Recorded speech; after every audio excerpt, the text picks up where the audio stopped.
All right. Good morning, everybody. Thank you for coming. Can everybody hear me all right? Somebody could put in the chat really quick. Oh, seeing thumbs up. Great. Yeah, as we give people a minute here to get in, just wanted to go over a couple things. We are recording this event and we're going to post it to our YouTube channel. That should be up, I would expect, probably Friday. If not Friday, then Monday. So just within the next couple days. So yeah, if you have to bounce out, or if you want to go back and review something, or if you want to send it to somebody that couldn't make it, that will be up along with some of the other materials that I'm going to be using today. The new SORA LinkedIn group is up. That was something that quite a few people were asking us for, just kind of a place where members could interact, ask for help, have discussions on new tools, policies, etc. Have another area for networking, that kind of thing. So you can go to LinkedIn, search State of Oregon Research Academy, and join there, or use the link we've got here. And then lastly, if you have any feedback, any ideas for future events, you can email us at orresearchacademy@gmail.com. And we've given people a couple minutes. The numbers have roughly stabilized, so yeah, we can get started. All right. So yeah, I'm going to give an introduction to Excel macros today. Macros and VBA kind of as a broader topic. If you don't already know me, maybe you haven't been to one of these events before, my name is Michael Metiva. I'm a research analyst with the Oregon Department of Revenue in the Taxpayer Advocate Office. I'm also the chair of the State of Oregon Research Academy, SORA. And welcome to our spring event, our Introduction to Excel Macros. As we go, please feel free to ask questions. I couldn't get the Q&A up for this one, so feel free to just throw those in the chat. I'll stop and scroll back up, try and take a couple of quick questions as I can as I go. I've got one or two stops built in for questions. So yeah, we will begin with the basics. What are macros? Apologies if this is review for anybody, but for Microsoft support, a macro is an action or set of actions that you can run as many times as you want. That makes them very helpful for automating repetitive tasks like sorting and converting data, formatting tables for reports, making them just more presentable, and then even down to things like pulling information in from other spreadsheets automatically without having to open things up, copy, paste, etc. Macros are hidden by default in Excel, so you'll need to take a couple steps to access them. The first thing you'll need to do is figure out how to show the developer tab. So in Excel, if you just go up to the top, hit File, go down to the bottom for Options, it'll bring up the Excel Options window. Within that, you'll go to the Customize Ribbon tab, and then make sure that the Developer tab is checked, and that will make sure that the Developer tab is visible for you. And then the second thing that you'll need to do is save the workbook that you're working in as a macro-enabled workbook. So the standard .xlsx, like regular Excel workbook, I think they can contain macro information. It'll bug you every time if you save it, but you won't actually be able to run macros in them unless you have the workbook macro-enabled. And just note that that's a different file extension, the .xlsm, than like the typical Excel workbooks. Another quick thing to note here is that when you have a macro, or when you open a macro-enabled workbook for the first time, you'll probably get a warning that says macros have been disabled with a button to enable content. I believe as of like December of this past year, Excel updated so that they're disabled by default rather than enabled. So you'll just click that enable content button when that comes up, and then your macros should work. You'll be off and running. Another thing is that some agencies, if all of us presumably work within the Oregon state government, some agencies might not allow macro-enabled workbooks on networked drives, or at least you won't be able to access the macro enable or the macros in those workbooks, you won't be able to like run them on a networked drive. They'll technically, essentially Excel will think they are from the internet as it's from a networked drive. So that can make things a little bit difficult to share. But if you are fine with just keeping things locally on your computer, they are a great tool. So yeah, a couple of security concerns, a couple limitations in terms of needing to have those locally, but overall, not too bad, especially if you're just using them for your own use. So moving on, we've got access now. You can create macros in two ways. The record macro button will let you record specific keystrokes and mouse clicks and actions that you're taking in Excel. It is dead easy to do. You just hit the record macro button, do whatever you're going to do, and hit stop recording. But it is pretty limited in a couple ways that we'll see. And if you want more flexibility, you'll have to use a little bit of Visual Basic for Applications or VBA programming, where you can sort of simulate those keystrokes and mouse clicks. It is a little bit more complex. You'll have to do a little bit of programming, a little bit of coding, but it is significantly more flexible, as again, we'll see in a couple examples that we'll go through. So let's record a macro. I've drawn up a quick example using the MT cars data set, which is just an old Motor Trend road test data set for, I believe, 32 different cars. So I'll pull it up in a second here, and you should be able to see. But what we're going to do, we'll just delete all the columns that we don't need. We'll keep the car, SIL, which is the number of cylinders, HP, the horsepower, QSEC, which is the quarter mile time in seconds, and then AM, automatic or manual transmission columns.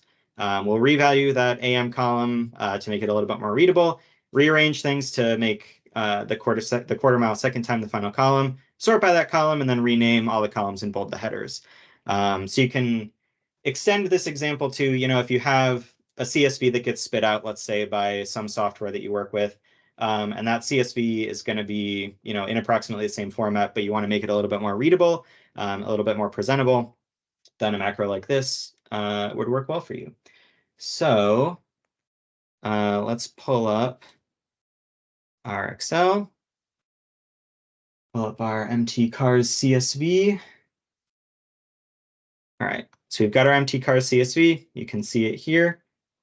I'll just copy, paste it in. All right, and then I've already got our developer tab up here. We've got record macro. Let me actually boost things to make it a little bit more readable. Is that readable for you guys? Or a thumbs up?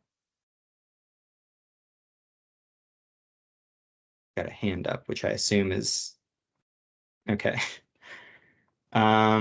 Great. So yeah, we will hit record macro. We need to give that a name. I'm just going to call it MT cars format. I'll pull a quick description that I wrote ahead of time. If I can paste it, there we go. So we'll keep the car, cylinder, horsepower, QSEC, blah, blah, blah. Okay, and now we are recording. Feel no time pressure. It is not, it's only recording sort of in code your keystrokes. So first we will delete the columns that we don't need, MPG, displacement, etc., etc., etc. So we've selected those columns. We'll delete all those. We're down to what we need. Make this transmission to make this automatic and manual column a little bit more readable. So it is a 0 if it's automatic, it's a 1 if it's manual. So we'll just write a quick if this equals 0, then it's automatic. If it's false, it's manual.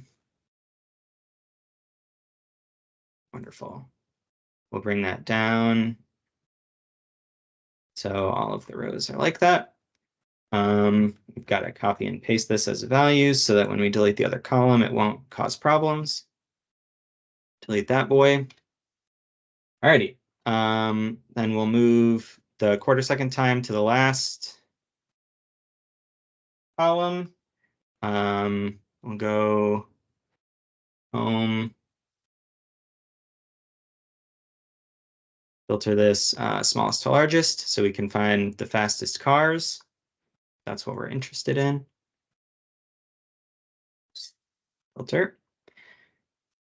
And then we're just going to rename these columns. So we'll do car, cylinder, horsepower. That one's already transmission. And then mile time in seconds. All right, make this a little bit more readable. Wonderful. And then I want to center all these. I'll bold them. I'll highlight them yellow. And that'll be what we want to do. So we'll stop recording. All right, so now we can go up to macros. And we can see our empty cars format is a brand new macro that we can then run whenever we want.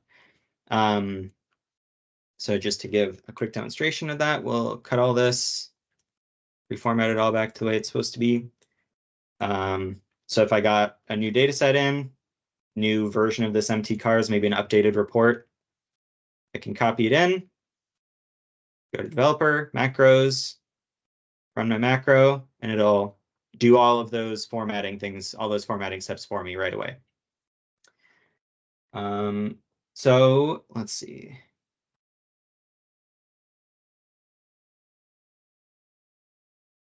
There we go. All right, so this is useful for converting data types, formatting tables, stuff like that, but only when the data sets have consistent dimensions and organization.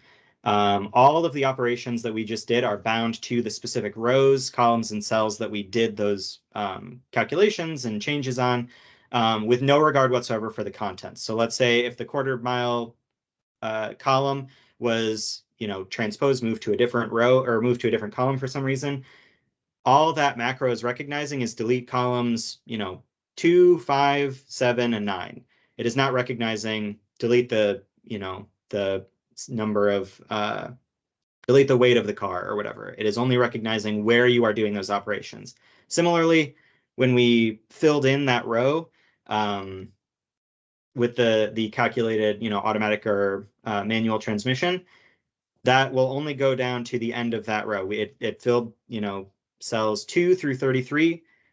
It will not just go down to the bottom of that row. So you can see it's pretty limited in terms of the flexibility. It's a very rigid, this is exactly what we are doing to exactly these columns, exactly these cells. So yeah, it is appropriate if the data sets have consistent dimensions and organizations. If you're getting an automatic report that's spit out that has the same 5 statistics from each of 10 divisions, it'll be 10 rows by 5 columns every single time. It is appropriate for using there. But to some of the operations like the sorting that we did are bound to the specific sheet that you use during the recording. So we can't necessarily use that in a different sheet in that workbook. Sheet 2, sheet 3 will not work. You can kind of work around this by designating one of the sheets as like your workspace, and then you can like cut and paste results out. But still you can see, again, the recording of macros is dead easy, but it is it has these significant issues that kind of limit its utility. So for more flexibility, we have to turn to VBA programming. If you don't have any coding experience, don't worry. VBA is pretty beginner friendly. There are a lot of resources out there for learning, or even just there are websites with fully formed code blocks that you can just copy paste in if you have a tiny bit of background knowledge. So yeah, if you have no coding experience, do not fear. We'll get there. I'll try and break it down pretty well for you. It's good to know. So VBA underlies all macros, even recorded ones. So it's useful to have a basic familiarity here to know what you're looking at if you want to edit a recorded macro, write your own macro, what have you. Yeah, basically what the recording is doing is taking the clicks and the instructions that you're doing, converting that into VBA, and then making a macro that way. So let's see. Yeah, a few basic things to think about. We have basically we have the sub, you call it sub function essentially. which means subroutine, and that bookends the code. So there will be a sub at the start of every macro, an end sub at the end of every macro, and that defines the start and the end of whatever specific set of actions are going to be run all together. We have dimension or dim, which is used to declare variables and their types. So if we want something that's going to where we restore the last row, we can dim last row as an integer. We can dim the dead amount as currency. We can dim event date as date, and so on and so forth. There's a little bit more complexity there, but that's kind of the basics. And then the actual individual lines of code are generally structured as selections, so a workbook, a worksheet, a range of cells, or an individual cell, and then actions that you're doing to those separated by periods. So a quick example would be if we're doing worksheets, sheet 1, cells 5-3, that's row column, so cell C5, dot clear contents. We are clearing the contents of that cell in that worksheet. Similarly, if we have active sheet dot range B2 equals test, we are filling cell B2 in whatever sheet is up right now, the active sheet. We are filling that with the word test. We've got a quick question. Can a macro copy a tab of data into a new workbook and then transfer data from the original copy to the new workbook? Does the data all need to be in the same workbook? Great question. I actually haven't tried in a recording. It might work in a recording. It probably would. I can't think of a reason it wouldn't. But certainly if you are programming it using VBA, that is a thing that you can do very, yeah, that's a thing you can do relatively easily. Yeah, you have to select different workbooks kind of in the code. Actually, that's kind of that's in one of the examples that I'll show. So let's see. Yeah, as an example here of just the VBA programming, I've copied the first few lines of the macro that we just recorded, just from recording it before we started here. And I've highlighted some key points. So you can see right at the top that sub mtcars format. So it is the subroutine mtcars format, what we named our macro. The apostrophe is how you comment your code in VBA. So anything following an apostrophe that starts that line is going to be a comment. So it'll just skip right over that. But if you need that to remind you of what an individual line does, what the overall macro does, I believe the recorded ones just put in comments the like whatever description you entered, that'll happen there. And so the very first thing it does, if you remember the very first thing we did in this example, was we selected all of the columns to delete. So in this, it defined range, column B, column D, F, and so on, dot select. So we selected all of those columns. And then the next highlighted one here, we have selection delete. So whatever the selection was, whatever is selected right now by the code, we are deleting and then shifting all the remaining columns to the left so that they all stay together in one table. So on and so forth. And then you can see here down at the very bottom, this last line of, is the selection autofill destination. Basically, this is when after we made our little formula here to determine whether something was automatic or manual, we pulled that down from F2 all the way to F33. This is defined, in the code. So it doesn't matter if you have 40 records in your next time. If we added a few cars next time, it will only run that from row 2 to row 33 in column F. So that is kind of what I was talking about before, those limitations in terms of recording where you don't really have as much flexibility. So with those basics under our belt, how do we edit an existing macro? So from the developer tab, you can just hit macros and edit to inspect and change any of the code. So just for example, we can edit the mtcars format macro. If we want actually to find the slowest car to fastest, we can change that quarter-mile time to descending. So let's open our macros back up. Let's delete all this again. Here it is, formatting. All right, so we go to macros, go over to mtcars format, edit. Okay. So this brings up this Microsoft Visual Basic for Applications window. This is your VBA window where you can edit any of the code, whether it's something that you recorded, something that you are just writing yourself. So yeah, sub mtcars format. So we can go down here. You can see we're doing all sorts of things. So here is what we want. We are sorting here. So we have active workbook, worksheets. So in sheet 1, we are auto filtering. We're sorting. Sorting on this range. Sorting on values. And we do it in ascending order. So if we just change this to descending,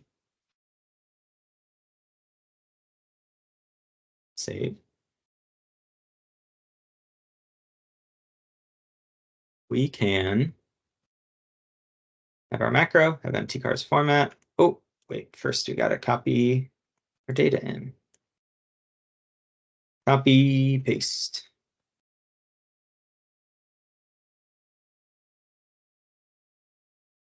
And run our macro. Now we have our slowest to our fastest at the bottom. So that can provide useful if you want to just do something basic maybe, or you can't quite figure out how to get something to work. If you're making a macro, you can just record approximately what you want to do. That might give you a good starting place.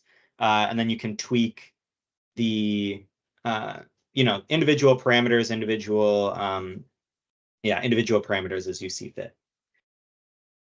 So that's that. And finally, how might we make a new macro from scratch using VBA? So we're going to stick with the mtcars dataset, but we want to do a few things here. We're going to import the mtcars dataset from that CSV, sort of what our question asker before was asking. We're going to highlight any blank cells. Maybe we want to know where any problem rows are. We have some incomplete data we want to be able to visually flag. So we'll highlight the blank cells in red, and then we're going to save the workbook. Don't remember if I actually got this to work. Anyway, we'll save it with a timestamp in the name, in case we want this, in case we're essentially using this multiple times, we want to be able to know what the date was when we ran this. So here we go. I'll poke a couple holes in our quarter-second time so we have something to highlight. We don't need to copy it in. We do need to save it, though. It only pulls in the saved version. I'll actually close this even. All right. So heading to sheet 2, we've got a new sheet. We will go to macros. We will write a name. We'll do mtcars VBA. And then you have the option to create a new macro. So it's adding us a new. We got our mtcars format up here. Decided to pop it in this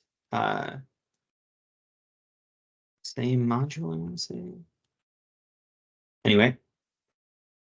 All right, so we'll give ourselves a little bit of space here. Work. All right, we've got sub mtcars VBA. So the first thing we want to do is we're going to define our variables and our types. We want our source folder because we're trying to pull this data as a string, just a string of characters. Our source file also has a string, and our timestamp is a string. We want those to be our variables. So we're going to set up, just so we can use them later on, or set up our data source folder path and file name. So we've got, this is just in mine, documents, materials, presentations. So this is just kind of the folder where this data lives. And then we have the mtcars.csv is the source file. So we can get to instructions now. We want to open the data source file and make it the active window. So we'll go to workbooks.open. We'll do source folder.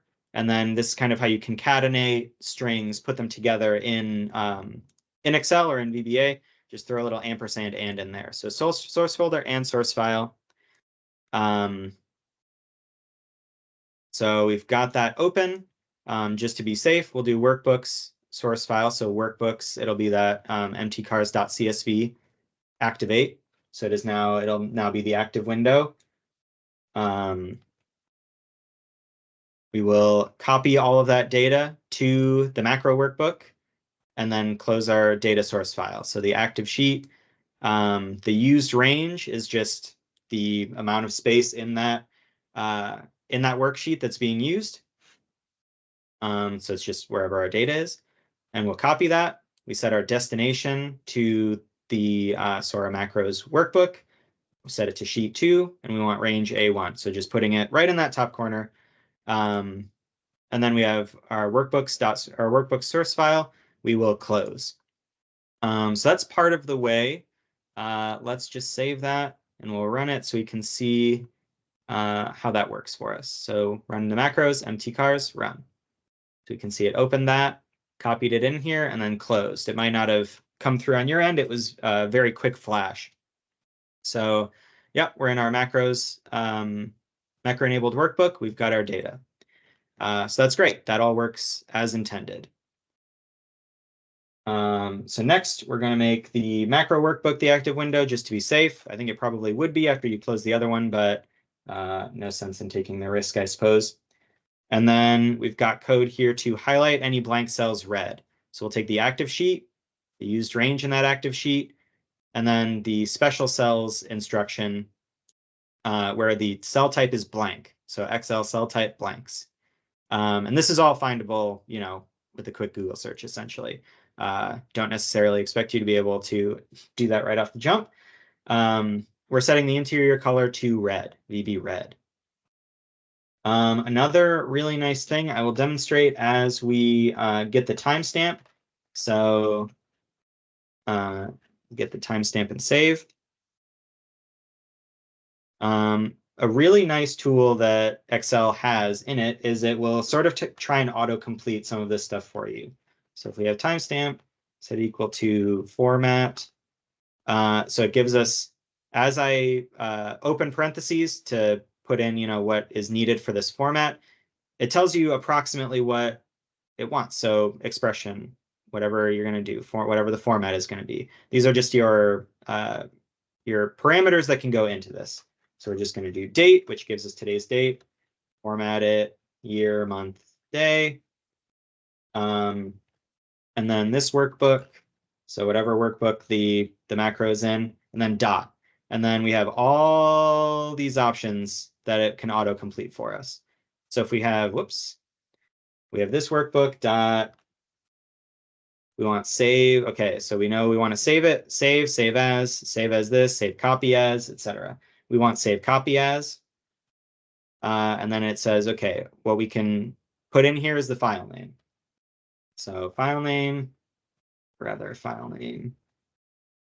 is, and then we'll just use we'll save it in the same place as the source folder. Concatenating these again with the ampersand and that should be it. So we'll see how this works. I know that was kind of fast. You'll be able to download all this stuff, go through it at your leisure. Yeah, let's see. So let's see how this works. Run this macro, VBA, run. So it opens it up, throws it in. We got these highlighted. And then let's go over here. You can see it saved in here, mtcars _ with our date stamp, March 21st, 2024. So I've seen a couple questions pop up. Once again, I know that was a little bit, it was a lot to kind of throw at you. Once again, I promise it's not too hard. Just trying to kind of fit in what we're trying to do here. So I'm going to take a quick break for questions.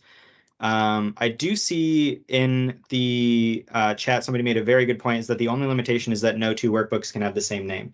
Yeah, everything needs to be very unambiguous in your coding. So yeah, it cannot have two workbooks open with the exact same name at the same time. That's just an Excel limitation too, I believe. So that's something to watch out for, is to name things uniquely. 2, put any ideas, if you have any ideas percolating on how to use macros, either, something that you've already done, something that you have an idea for. I think that might help generate some other ideas for other people. So feel free to throw those in the chat as we go here. Does it use a lot of memory?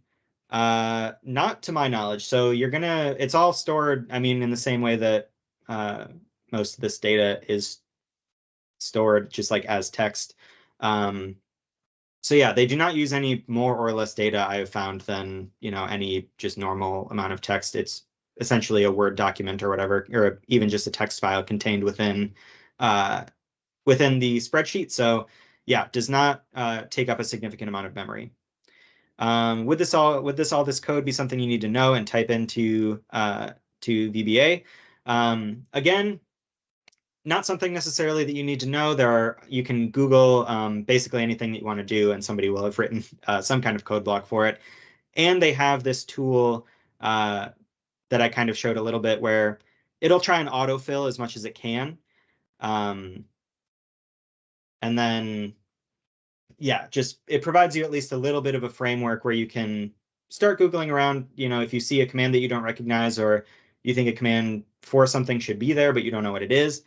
All very, very easily searchable. This is a pretty well-trod tool at this point, so there are a lot of resources out there just for learning basics, and then any specific task that you want to do, I would highly advise, yeah, just kind of searching around for seeing other people if they have similar use cases. Yeah, interested to see the plain language, the green font. It looks like the code is below. So yeah, that green font is those commented lines, the commented out. So those will not be run by by Excel when you're running that macro. It's just for improved readability if you're trying to, define what you're doing, so you can come back, look at it, or somebody else can come and look at it later and understand what each step is doing. And yeah, sorry, I was copy and pasting each step from somewhere else. So just to expedite time and make it so you guys didn't have to watch me type for 10 minutes. Let's see. Yeah, naming is huge with macros. All the sheets and workbooks should be relatively unique, or at least definably unique within kind of a structure. So within this workbook, sheet 1, within this other workbook, sheet 1 is distinct enough. But yeah, something to watch, that you don't just refer to a general sheet 1, because that'll just be whichever the active one is. I think at that time is what it defaults to. So yeah, and once again, that's something where, like, in our recorded macro example, if that only goes from cell 2 to cell 33, that's something where you could write something to figure out what the last line is, or what the last row is, rather, what that row number is, put that into a variable, say it's 48, automatically detect that number is 48, put that in a variable. You can use that variable to define that distance, that length that you want to run that. All right, so not seeing a ton more questions. Seems like we've got some other macro users in here that are being very helpful answering other questions. So we'll move on. I have just a couple more miscellaneous topics to cover, starting with buttons. So this is just something, there's a bunch of different, controls or whatever, but it's something that I have found really useful in making macro-enabled workbooks more user-friendly for other people, and honestly for myself. It's nice to be able to just click a button instead of having to go through the whole rigmarole for running a macro. So just the general idea is that in that developer tab, you'll hit insert. You can hit this button.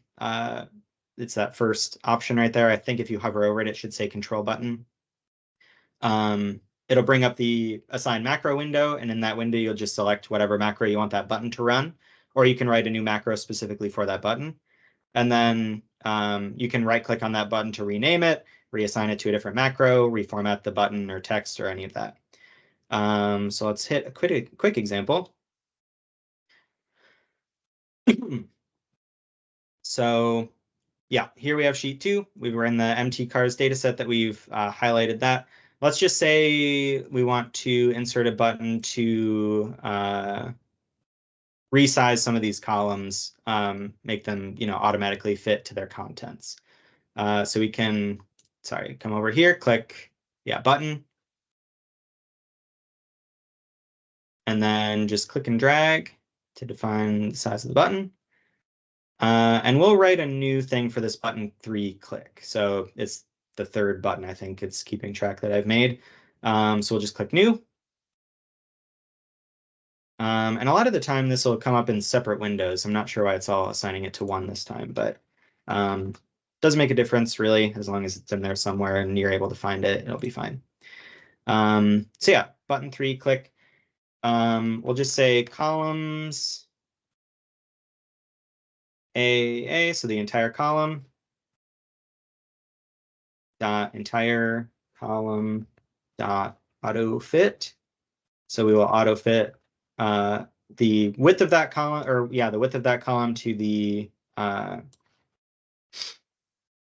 to its contents. We'll do the same thing for B, C, and B. Again, copied those in from elsewhere, and just save that. So that'll just do those first 4 columns. It should auto fit as we hit button 3. Oops, we don't want the text. There we go. Nice. Okay, so our first 4 columns have auto resized to fit their contents here. So that works well. Like I said, we can right click on this. We can edit the text to say, resize A through D. I think design mode, you can also, there's something there with design mode, but at any rate, if you just right click on it, if we want to assign it a different macro, if we want to assign that empty cars VBA again, and just have that happen whenever we click that button, that's also doable. So yeah, that's useful if you want something that especially that other people are going to use, where you want them to just, you don't want to have to explain this whole thing to them. You just want to say, yeah, re-click or click this button. It's all self-explanatory, so on and so forth. And then the last sort of miscellaneous topic I want to cover is user forms. So it's essentially what it sounds like. It's a form made by you, the user. These, I'll show you an example in a second, but these essentially just help regulate and speed up data input. That is the use case that I am more familiar with. So in that VBA editor, you can click Insert, hit User Form, and then add controls and labels to make a form, including a submit button, which I'll tell you about in a second. Write the sort of VBA code to initialize that form as needed, and then add a button to the sheet to open the user form for easy access. So that I'm sure made very little sense, but we will show us here. So we can go up to Insert, hit User Form, and we'll come up with a brand new user form, user form 2. So in this form, if we're trying to make it for somebody else, we can make a label alongside a text box where people will be able to write any text that they want. Make another label so people know what, let's see, a combo box goes here. This combo box will give you a drop-down menu that you'll be able to populate, and people won't be able to type anything into this other than, what is in that drop-down box if you want to control things a little bit more rigidly. There's option buttons, there's checkboxes, all kinds of different tools. And then let's see, yeah. So within that too, if you double click on the user form itself, you can define some of what's going to happen. So on the user form, if somebody clicks on it,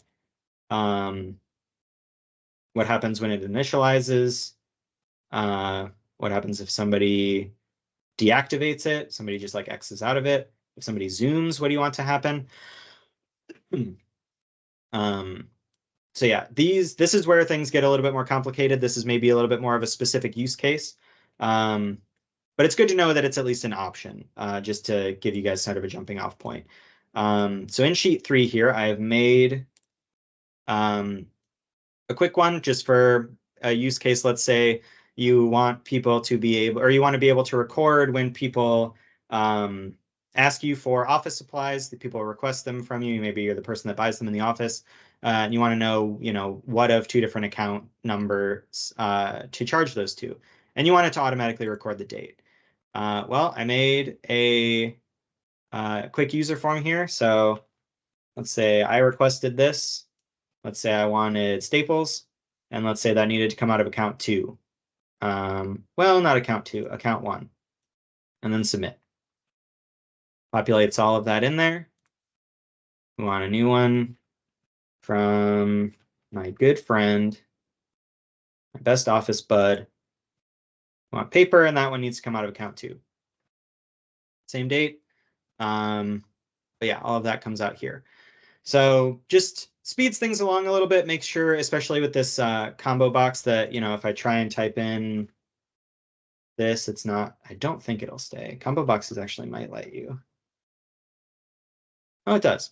There's one of these that doesn't, but at any rate, I think it is just regular drop-down box. Maybe, combo box lets you sort of a combination of a text box and a drop-down box where you can type whatever you need if something doesn't fit that list.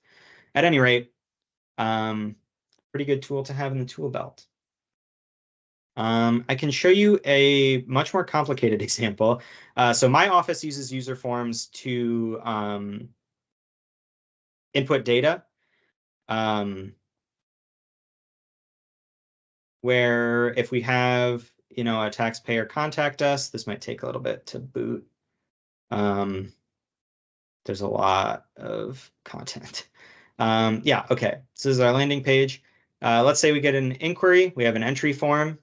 Obviously a little bit more complicated, but you can include buttons in here that do their own thing. So if I want to have a button that automatically puts in today's date, so people don't have to mess around with it, easy enough.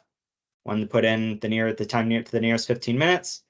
Add 5 business days, put our notes, etc. Have a submit button. We want, you can make multiple tabs within this, code them to activate or deactivate under certain conditions, things like that. Yeah, it's sort of, macros and user forms and such are nice because they can be extremely, extremely simple, or they can be very, very, very complicated. Like there is a wide range of use cases that you can have here. There's an example spreadsheet. I probably won't pull it up now, but where they had automatic calculations. There was a question that I wanted to reference. Yeah, a way to lock down the sheet so that a user is forced to interact with the macro. You can sort of lock individual sheets just like as a matter of course, essentially. So if you want to protect the sheet, just give it a test password. Then people won't be able to actually type in here unless they unprotect the sheet with that password. But you can use this new, actually I might not be able to because I didn't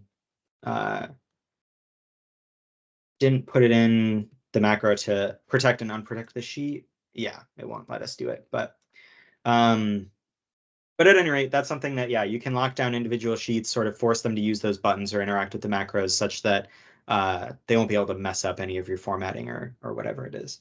And yeah, there was one where people could use individual cells, but everything else was locked to sort of calculate an end result. And then all the button did was clear all of those cells so that you didn't run into any issues with forgetting to clear a cell and then your end result is off, et cetera, et cetera. So yeah, that is the idea behind user forms and buttons. Just a few final notes as we kind of head towards the end here. I kind of mentioned it before, Google and Stack Overflow are your friends here. Basically anything that you want to do, if you can figure out a way to phrase your question such that it matches, just the generalized thing that other people are trying to do, there will be an answer. There will be somebody who has run into a similar thing before, somebody who knows what to do and who has explained it, hopefully well. Usually I think Stack Overflow is pretty good as a resource for that.